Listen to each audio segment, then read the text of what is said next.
चलिए दोस्तों बात कर लेते हैं टाइप ऑफ द सेट्स की। यहाँ पे कुछ बेसिक टाइप ऑफ सेट्स हैं। Like first one is empty set. Empty set को दोस्तों हम वॉइड सेट या फिर नल सेट भी बोलते हैं। Like set A contains no elements, this is nothing but your empty set. कोई भी ऐसा सेट जिसमें कोई भी एलिमेंट नहीं होगा वो एम्प्टी सेट या फिर नल सेट या फिर फाई सेट भी बोला जाता है।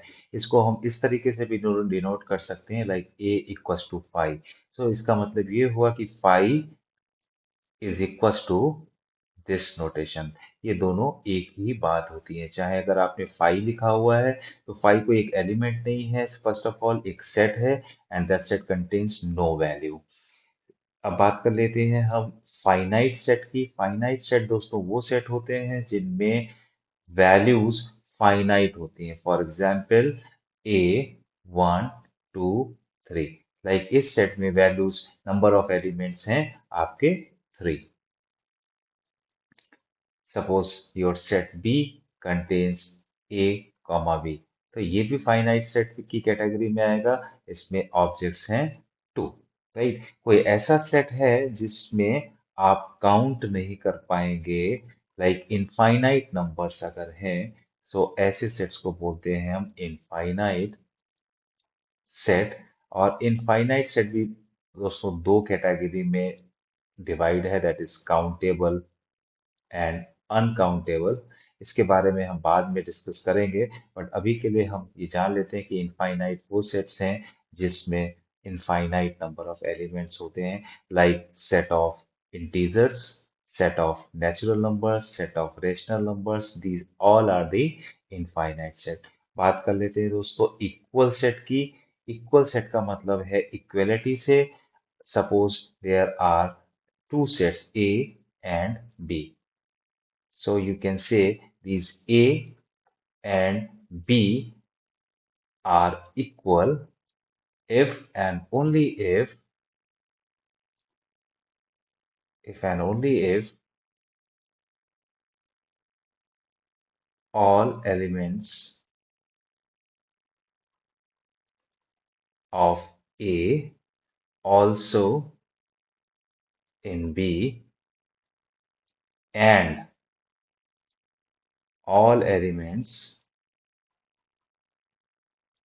of B also in A.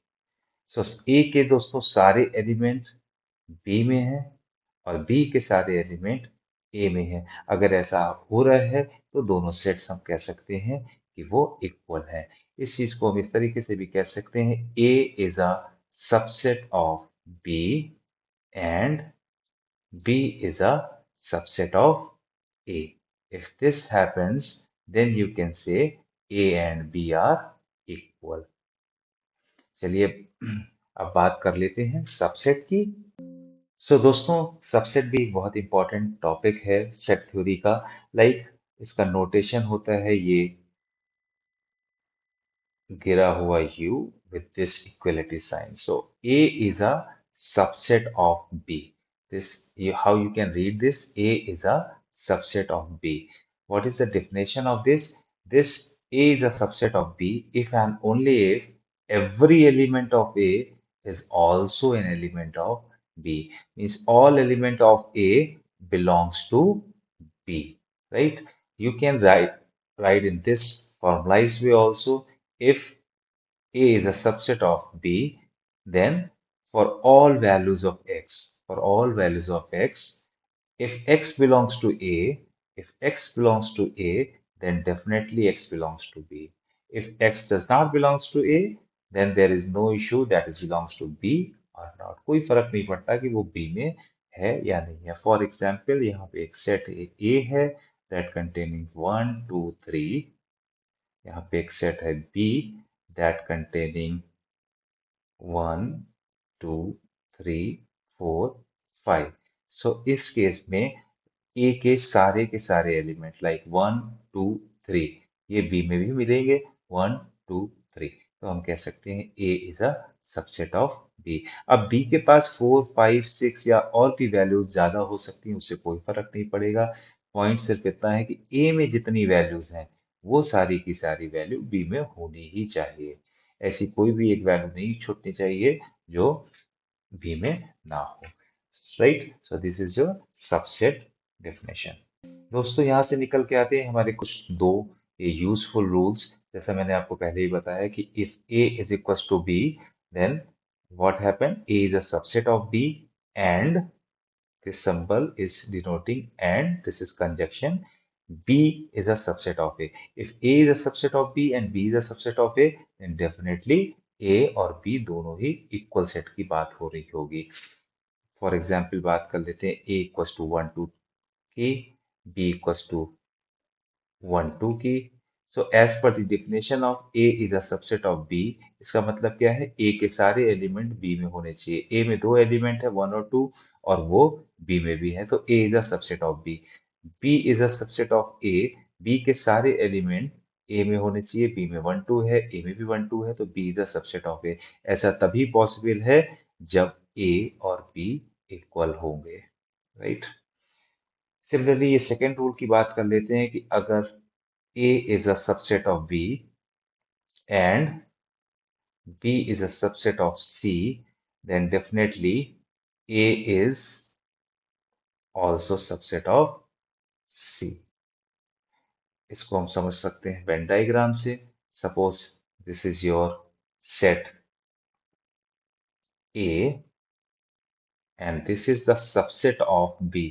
That's mean, इसका मीनिंग है सेट A सेट B के अंदर ही कहीं ना कहीं होगा। राइट, एंड हम जब कह रहे हैं कि B is subset of C, that means set B is also inside, कहीं ना कहीं C के अंदर होगा। तो ultimately set A is also inside C। वही ये रूल है कि like A is a subset of B, B is a subset of C, then you can say A is also subset of C.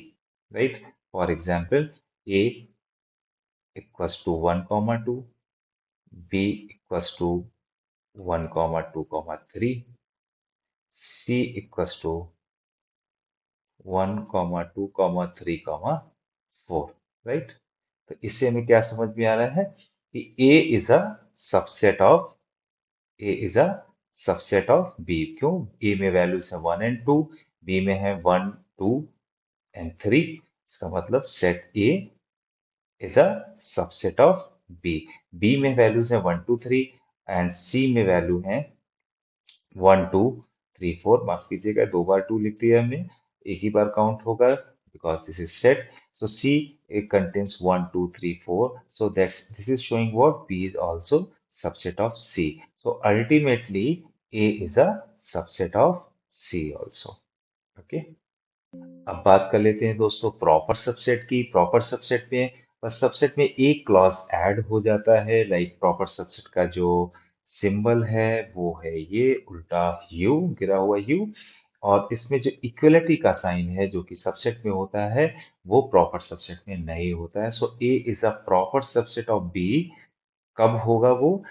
उसके लिए ए को subset तो होना ही पड़ेगा बी का। So A must be subset of B and A does not equals to B. अगर ये condition satisfied हो रही है तो आप कह सकते हैं कि A is a proper subset of B. Right, इसी को हम फॉर्मुलाइज में भी लिख सकते हैं, A is a subset of B. What does it mean? इसका मतलब है for all x value x belongs to A, if x belongs to A, then x definitely belongs to B। Actual में ये जो पोर्शन है, this is the definition of A is a subset of B, and this symbol is denoting what? And this is showing what? At least one x, at least one x which is belongs to B but not in A। इसका मतलब ये हुआ कि एक कम से कम element होगा B में ए से ज्यादा।